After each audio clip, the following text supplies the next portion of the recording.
Bugun farzandlarimiz kim bilan hamsuhbat, kim bilan do'st, kim bilan dugona, bunga ham e'tibor beraylik azizlar. Qani bolam, maktabda o'rtog'ing kim, dugonang kim? Bunga bir qiziqib qo'yinglar dodalar, otalar.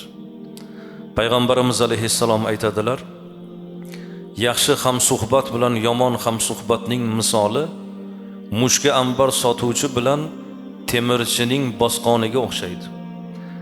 Mushka ambar sotuvchi atridan sovg'a qilishi yoki undan sotib olishing, hech bo'lmaganda uning xushbo'yligidan bahra olishing mumkin. Ammo temirchining bosqoni esa yo kiyimingni kuydiradi, hech bo'lmasa uning badbo'y tutuni dimog'ingni xira qiladi deb Rasululloh marhamat qilganlar. Yaxshi odam sizga yaxshiligi tegmasa ham fazilatidan ibrat olasiz.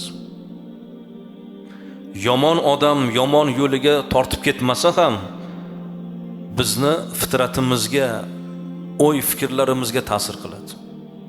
Bolalarimiz ham xuddi shunday. Bugun farzandlarimizni do'sti dugonalari kim?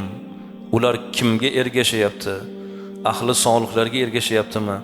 Albatta bu bizni eng qiziqtirgan ishimiz bo'lishligi kerak azizlar.